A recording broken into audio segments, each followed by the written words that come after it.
satu regu satpam berkomplot pencuri motor penghuni apartemen di Surabaya, Jawa Timur. Modusnya pencurian sepeda motor yang sudah berlangsung 5 kali ini dilakukan secara acak dan saat para pelaku bertugas.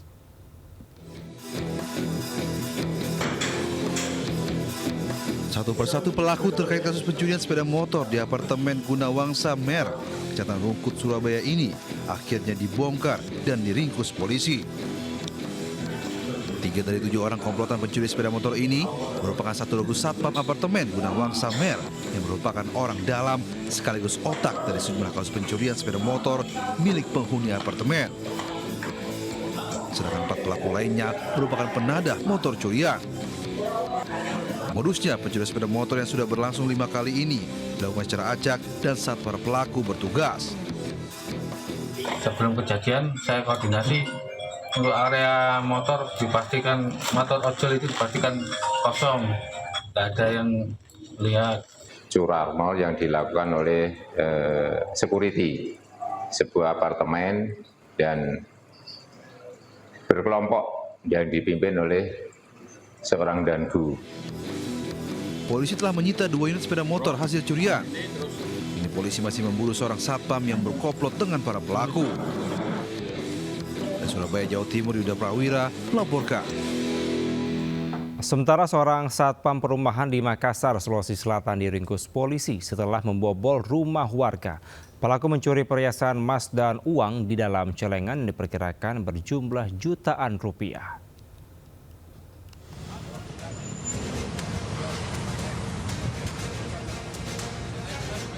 Satpam bernama Safri Nurdin alias Fadli ditangkap polisi usai membobol rumah warga di perumahan tempat pelaku bekerja di Makassar. Pria berusia 41 tahun ini mengaku mencuri celengan berisi uang Rp600.000 dan perhiasan emas 6 gram, namun membantah mencuri perhiasan emas 25 gram seperti dalam laporan korban. Pelaku membobol rumah yang ditinggal mudik karena mengetahui letak penyimpanan kunci rumah korban. Perhiasan emas digadaikan dengan nilai Rp2.500.000 karena tidak semua memiliki kadar emas.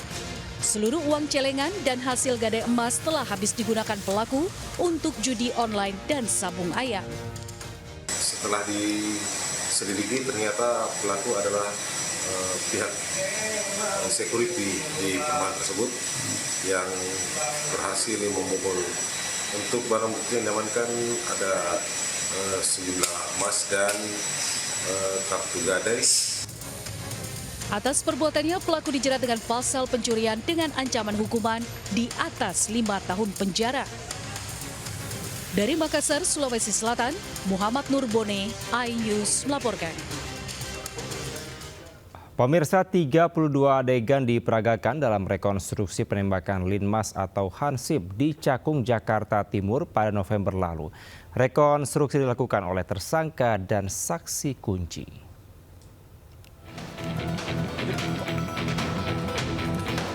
Subdit Resmob Ditreskrimum Polda Metro Jaya menggelar rekonstruksi penembakan Hansip yang dilakukan oleh komplotan curanmor di kawasan Cakung, Jakarta Timur pada November lalu. Rekonstruksi yang digelar di halaman Polda Metro Jaya ini diperagakan langsung oleh 2 tersangka dan juga saksi mahkota. Kegiatan ini merupakan rangkaian dari penyidikan yang kami lakukan untuk melengkapi berkas perkara, dan ada 32 adegan yang dilakukan oleh kedua pelaku dan juga saksi yang menjadi korban penyerangan para pelaku. Di mana adegan krusial terjadi pada adegan ke-9 saat korban menabrak pelaku, kemudian pelaku menembak hingga korban tewas. Saksi mahkota sekaligus kerabat korban menyebut rekonstruksi yang digelar Polda Metro Jaya sudah sesuai. Ia pun berharap tersangka dihukum secara adil. Ya, hukuman kalau bagi saya ya, hukuman yang setimpal lah ibarat kata dengan perbuatannya. Seorang Linmas atau Hansip tewas tertembak saat mencoba menggagalkan aksi pencurian sepeda motor di kawasan Cakung, Jakarta Timur. Korban sempat berduel dengan pelaku sebelum akhirnya tewas ditembak. Dari Jakarta, Rizky Falufi, iNews melaporkan. Pemirsa, polisi meringkus pelaku pembunuhan terhadap seorang pelajar yang jasadnya ditemukan di kebun sawit di Tulang Bawang, Lampung. Pelaku membunuh korban karena korban melawan saat pelaku meminta sejumlah uang.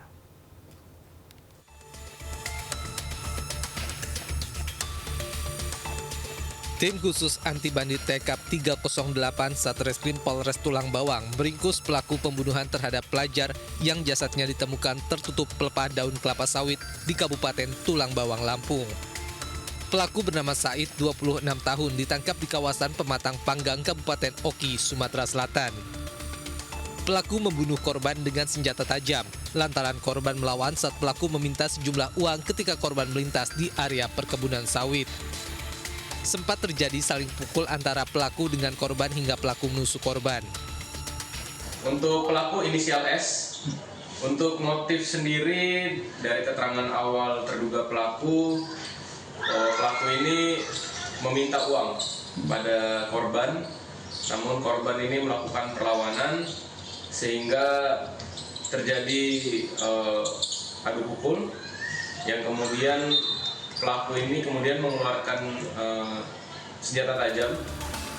Akibat perbuatannya, pelaku terancam hukuman maksimal seumur hidup. Sebelumnya, jasad seorang pelajar ditemukan sudah membusuk tertutup pelepah daun kelapa sawit di area perkebunan sawit di kawasan Menggala Timur, Kabupaten Tulang Bawang, Lampung pada 11 Desember lalu. Korban diketahui seorang pelajar bernama Rido berusia 15 tahun yang dilaporkan hilang sejak 3 Desember lalu. Pemirsa, seorang penjaga warung Madura dianiaya oknum anggota BRIMOB di Kabupaten Bogor, Jawa Barat. Akibat dari penganiayaan tersebut, korban alami buta permanen pada mata sebelah kiri.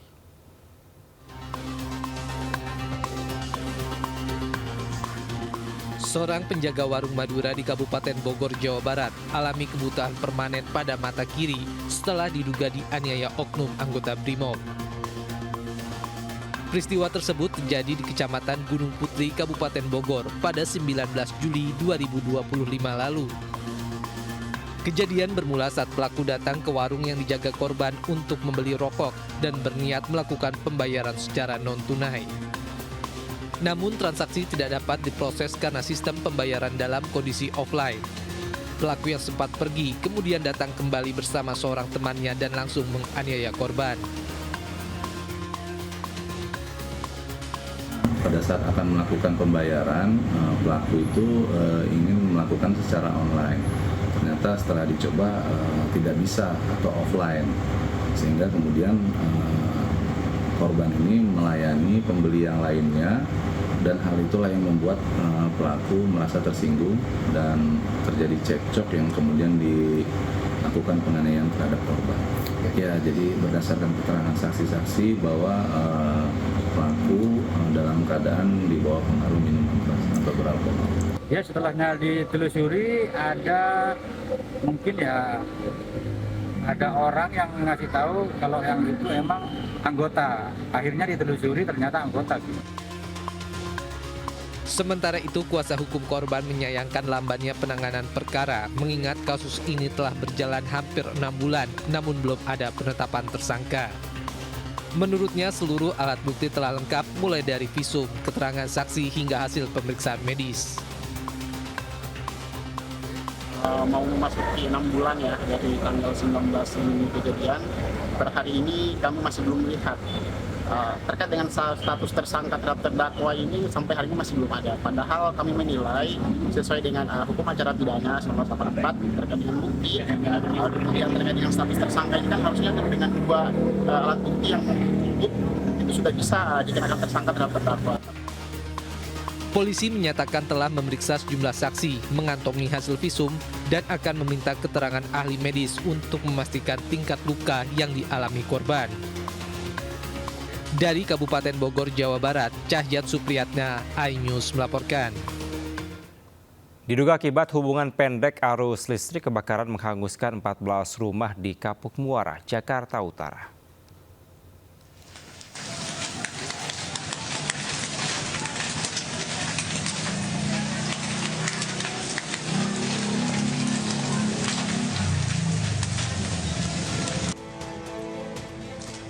Kebakaran melanda 14 rumah semi permanen di Kapuk Muara, Penjaringan, Jakarta Utara Minggu pagi.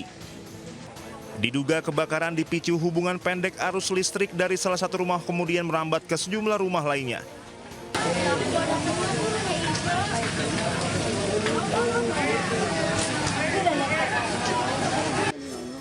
Petugas yang dibantu warga sempat kesulitan memadamkan api karena banyak bahan material mudah terbakar.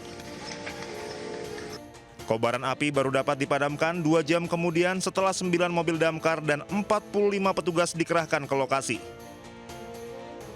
3 warga dibawa ke puskesmas usai menderita luka bakar. Meski tidak memakan korban jiwa, kerugian diperkirakan mencapai ratusan juta rupiah. Dari Jakarta, Sofyan Firdaus, iNews melaporkan. Sementara karena korsleting listrik, bus pengangkut pemudik Natal dan Tahun Baru di Kabupaten Mutara, Sumatera Selatan hangus terbakar. Beruntung seluruh penumpang selamat.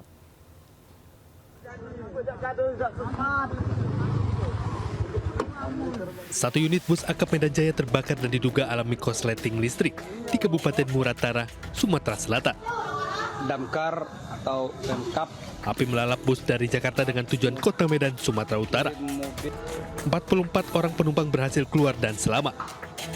Api berhasil dipadamkan setelah dibantu warga, water cannon Polres Muratara dan petugas damkar setempat. Sehingga dalam kejadian tersebut tidak ada korban jiwa.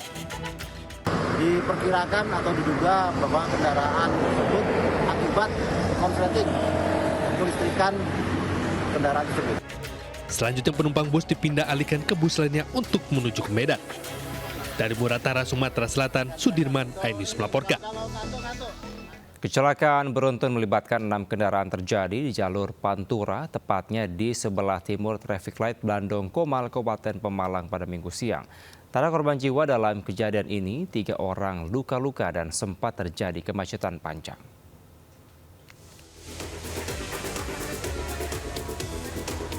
Kecelakaan beruntun melibatkan 6 kendaraan terjadi di jalur Pantura, tepatnya di sebelah timur traffic light Blandong Comal, Kabupaten Pemalang, Jawa Tengah, Minggu siang. 2 mobil penumpang mengalami kerusakan cukup parah, terutama di bagian depan. Sementara 3 korban luka dirawat di Rumah Sakit Siaga Medika Pemalang. Kecelakaan ini menyebabkan arus lalu lintas di jalur Pantura Pemalang mengalami kemacetan panjang. Polisi memberlakukan sistem kontraflow untuk mengurai kepadatan. Indonesia bagian Barat telah terjadi kecelakaan beruntun yang melibatkan 6 kendaraan bermotor, diantaranya 4 truk dan 2 mobil penumpang. Kecelakaan terjadi di ruas Jalan Pantura, di traffic light Comal Blandong, dan untuk korban 3 orang sementara masih dirawat di Rumah Sakit Siaga Medika Pemalang. Hingga saat ini polisi masih menyelidiki penyebab kecelakaan. Dari Pemalang, Jawa Tengah, Suryono Soekarno, iNews melaporkan. Pemirsa, memasuki libur panjang, arus kendaraan wisatawan terus meningkat hingga Minggu malam. Sekitar 39.000 kendaraan masuk ke kota Bandung melalui gerbang tol Paster.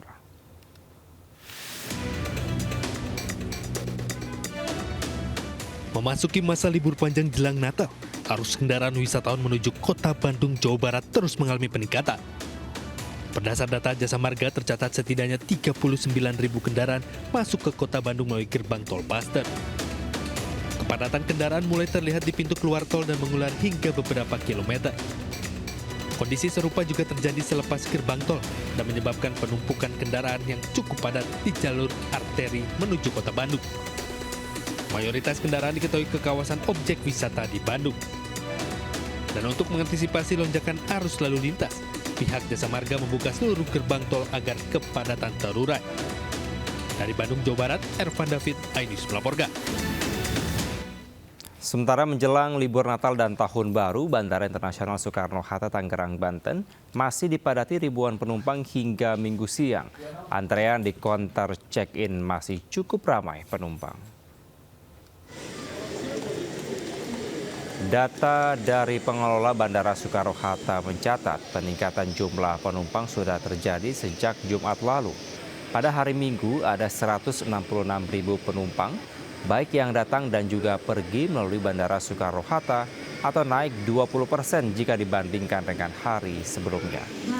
Begitu juga dengan pergerakan pesawat tembus di angka 1.135 penerbangan yang merupakan angka tertinggi pada pekan ini dan diprediksi puncak libur Natal dan Tahun Baru terjadi pada hari Minggu.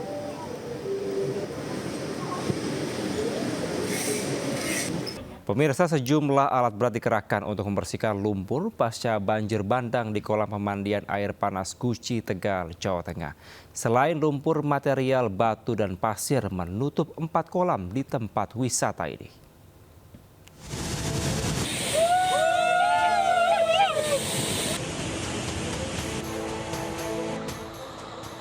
Petugas gabungan mengerahkan alat berat untuk membersihkan material banjir bandang yang menerjang Taman Wisata Alam Pancuran 13 Guci, Kabupaten Tegal, Jawa Tengah. Pengelola wisata Guci terpaksa menutup sementara Pancuran 13 hingga batas waktu yang belum ditentukan. Sementara itu Pancuran 5 yang berada di bawah Pancuran 13 perlu waktu 2 hari untuk pembersihan material batu dan pasir. Penanganan banjir bandang Sungai Gung yang melimpas ya ke Pancuran 13 dan Pancuran 5 dan di aluran Sungai Gung. Saat ini kondisi sudah normal, sejak tadi malam sudah normal sebenarnya. Cuma memang pasca akibat luapan banjir ini, kita semuanya dari TNI Polri, dari masyarakat, dari PUW ya, dari PUW dan stakeholder pelaku usaha wisata Guci gotong royong untuk menangani pasca banding. Yang pertama lumpur ya. Sebelumnya bencana banjir bandang menerjang kawasan wisata Guci di Kabupaten Tegal, Jawa Tengah, Sabtu sore.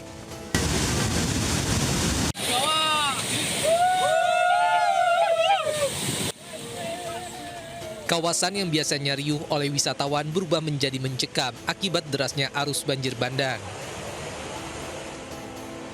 Banjir bandang terjadi akibat meluapnya debit air di Sungai Gung akibat hujan deras yang mengguyur lokasi. Dari Tegal, Jawa Tengah, Yunibar iNews melaporkan. Pemirsa, air banjir Aceh Tamiang mendadak menjadi sorotan publik setelah muncul dugaan adanya solar di permukaan banjir. Fenomena tak biasa ini viral di media sosial dan memunculkan pertanyaan besar, dari mana asal solar tersebut.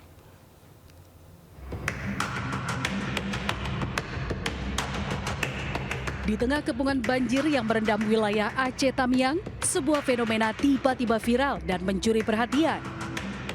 Bukan air keruh kecoklatan, warga justru mendapati kandungan minyak yang mengapung di atas permukaan air. Dengan menggunakan peralatan sederhana, warga mencoba memisahkan cairan yang mereka yakini sebagai bahan bakar jenis solar. Meski mengundang rasa penasaran warganet, asal-usul minyak yang diduga solar tersebut masih menjadi misteri. Sebelumnya puluhan warga desa Suradu, Kabupaten Aceh Barat juga dikemparkan dengan ditemukannya butiran yang diduga emas di halaman rumah salah satu warga.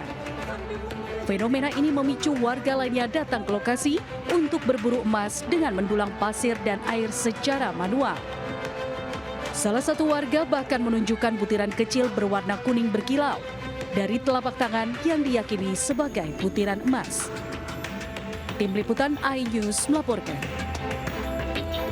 Kita ke informasi mancanegara, pemirsa. Tim pertahanan sipil memulai operasi untuk mencari dan menemukan jenazah korban Palestina di Khan Yunis, Gaza, Palestina yang tewas dalam serangan Israel. Diperkirakan sebanyak 9.000 jenazah syuhada masih terjebak di bawah runtuhan rumah di seluruh jalur Gaza.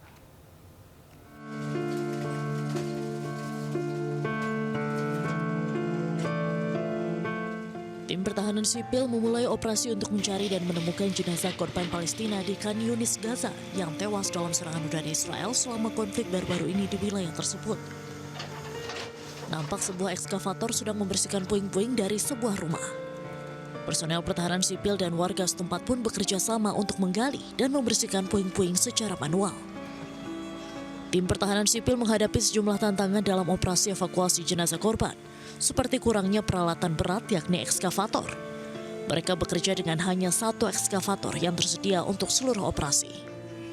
طبعا الصعوبات الموجودة هو يعني موضوع انه تعمل في اماكن ضيقة، الاستهدافات البيوت المستهدفة والشهداء في داخل البيوت المستهدفة لهم فترة من الزمن، طبعا قد يكونوا قد تحللوا، فانت تبحث عن رفات ولا تبحث عن شهداء كاملين او اجساد كاملة. Diperkirakan lebih dari jenazah syuhada masih terjebak di bawah reruntuhan rumah-rumah di seluruh jalur Gaza. Pemirsa, pasukan pendudukan Israel kembali melakukan serangkaian operasi militer di wilayah tepi barat Palestina. Sejumlah rumah warga Palestina digeledah dan dirusak serta satu pemuda dilaporkan ditangkap.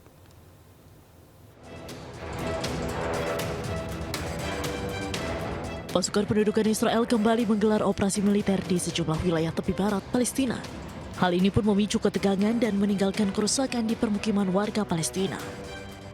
Di kota Silwat Timur Laut Ramallah, pasukan Israel dilaporkan menyerbu wilayah permukiman dan menggerebek sejumlah rumah warga. Operasi berlangsung pada malam hingga dini hari, disertai pemeriksaan ketat dan intimidasi terhadap penghuni rumah. Sementara di Kalkilia, pasukan Israel juga menggerebek sebuah gedung hunian. Warga setempat melaporkan pasukan bersenjata memasuk di bangunan dan menggeledah sejumlah unit. Sementara di Desa Al-Araka Barat Jenin, pasukan Israel merangsek masuk sebuah rumah warga, menggeledah dan mengacak-acak rumah tersebut. Dalam operasi itu, seorang pemuda Palestina dilaporkan ditangkap oleh militer Israel. Hal ini memperburuk situasi keamanan dan kondisi kemanusiaan di wilayah tepi barat Palestina.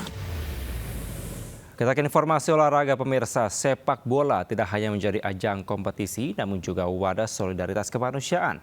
Solidaritas tersebut terwujud dalam laga amal Asosiasi Pesepak Bola Profesional Indonesia untuk Sumatera.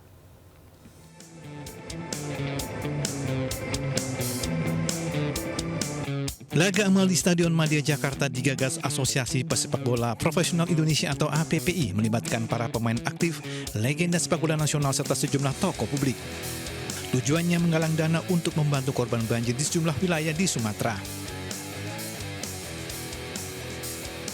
Ribuan penonton menyaksikan penuh antusias sebagai bentuk dukungan aksi kemanusiaan melalui olahraga. Seluruh hasil penjualan tiket, penjualan jersey dan donasi dalam event tersebut akan disalurkan untuk kebutuhan darurat korban banjir seperti logistik, kesehatan, dan pemulihan pasca bencana. Bagi saya nggak tahu harus berkontribusi apa buat apa yang bisa saya bantu gitu. Jadi mungkin dalam silaturahmi sepak bola seperti ini akhirnya mungkin jersey yang bisa saya berikan siapa tahu bisa bermanfaat buat walaupun berapa terjual, tapi bagi saya mudah-mudahan itu bisa bermanfaat buat saudara-saudara di Sumatera semua. APPI berharap sepak bola dapat menjadi media pemersatu sekaligus memberikan dampak nyata bagi masyarakat yang sedang menghadapi musibah. Dari Jakarta, Hendri Aprila dan Jaka Samsa, iNews melaporkan. Pemirsa, Timnas Futsal Putra Indonesia mendapatkan sambutan hangat dari supporter di Terminal 2 Bandara Soekarno-Hatta. Sambutan meriah para supporter ini untuk memberikan dukungan langsung atas keberhasilan Timnas Futsal Putra usai meraih medali emas dalam SEA Games 2025 di Thailand.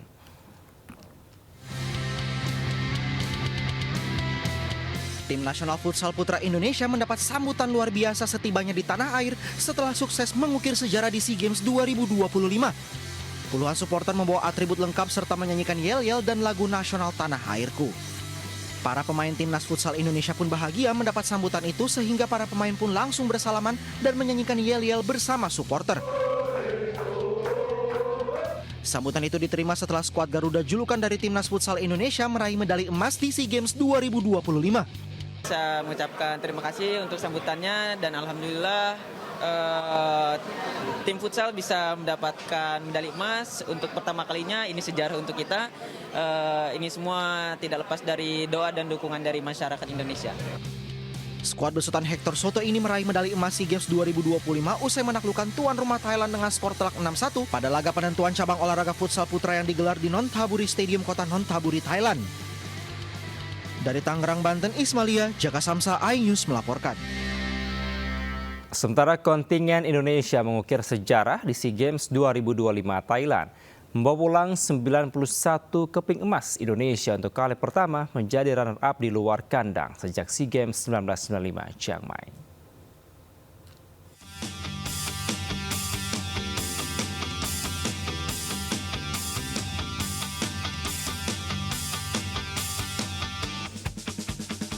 Kontingen Indonesia menorehkan sejarah di SEA Games 2025 Thailand. Untuk kali pertama dalam rentang 30 tahun, Merah Putih sukses menembus 2 besar saat berlaga di luar kandang.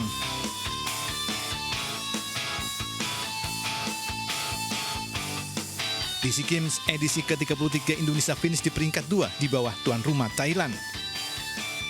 Tidak hanya menempati posisi 2, Indonesia juga melampaui target emas yang dicanangkan. Tampil di 49 cabang olahraga, Indonesia mengoleksi total 91 keping emas, sementara target awal adalah 80 keping emas.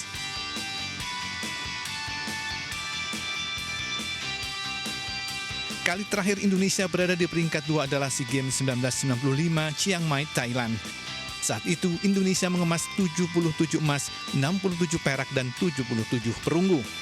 Sejak SEA Games Chiang Mai, Indonesia seperti dibayangi kutukan, yakni sulit menembus 2 besar kecuali saat menjadi tuan rumah.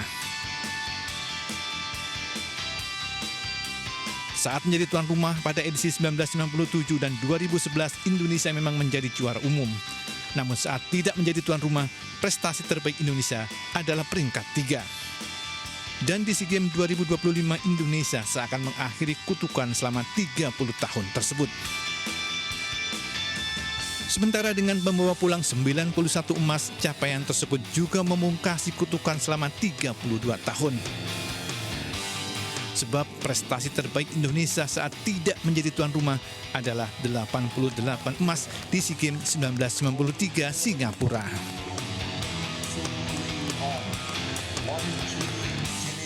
Pemirsa, SEA Games 2025 yang bergulir sejak 9 Desember lalu resmi ditutup di Stadion Raja Mangala, Bangkok, Thailand pada Sabtu malam.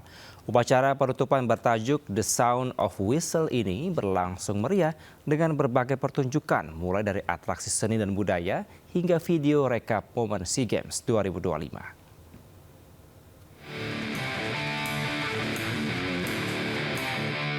SEA Games 2025 yang bergulir sejak 9 Desember lalu resmi ditutup Sabtu malam di Stadion Raja Mangala, Bangkok, Thailand.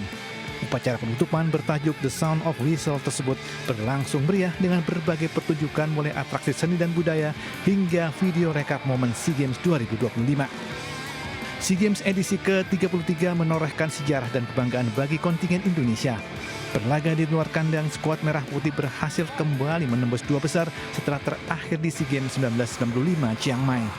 Indonesia mengoleksi total 91 emas, 112 perak, dan 130 perunggu. Dalam upacara penutupan, DVD Indonesia dipimpin oleh Chef de Mission Tim Indonesia Bayu Priawan Joko Sutono. Sementara atlet ice skating Kirana Alexandra Laut dipercaya sebagai pembawa bendera merah putih. Seluruh atlet dan ofisial larut dalam euforia meninggalkan Thailand untuk menatap SEA Games 2027 di Malaysia. Chef de Mission Tim Indonesia mengatakan partisipasi Indonesia di SEA Games 2025 akan menjadi bagian penting dalam perjalanan hidup para atlet, sekaligus catatan sejarah bagi olahraga nasional Indonesia. SEA Games bukanlah garis akhir karena atlet ditantang untuk mengukir prestasi di level lebih tinggi. Asian Games 2026 di Jepang dan Olimpiade 2028 di Amerika Serikat menanti. Setelah sempat berhenti beroperasi, salah satu pabrik garmen di Pemalang, Jawa Tengah kembali menyala. Pabrik memproduksi kebutuhan sandang untuk masyarakat juga lembaga resmi seperti Polri.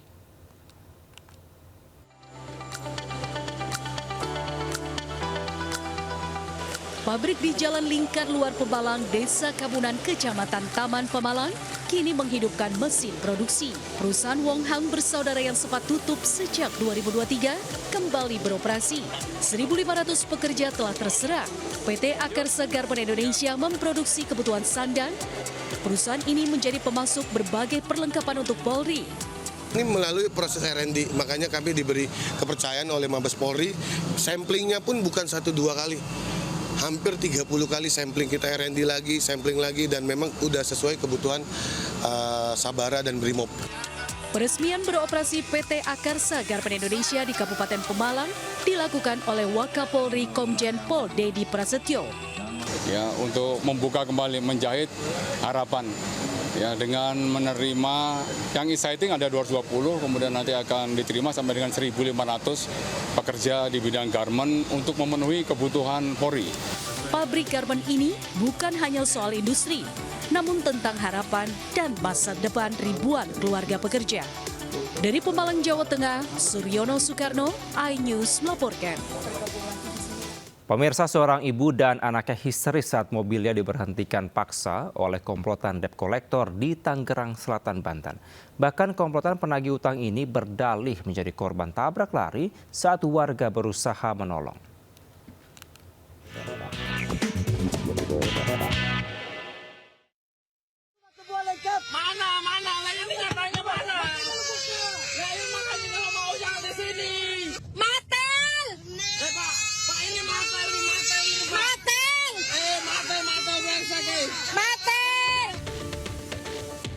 Viral di media sosial saat sebuah minibus diberhentikan secara paksa oleh komplotan debt collector atau mata elang di Jalan Siliwangi, Pamulang, Tangerang Selatan, Banten.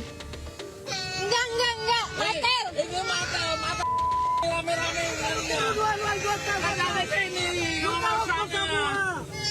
Kamu jangan di sini sana. Bahkan seorang ibu dan anaknya yang berada dalam minibus tersebut histeris dan menangis, meminta pertolongan warga karena kendaraannya diberhentikan paksa.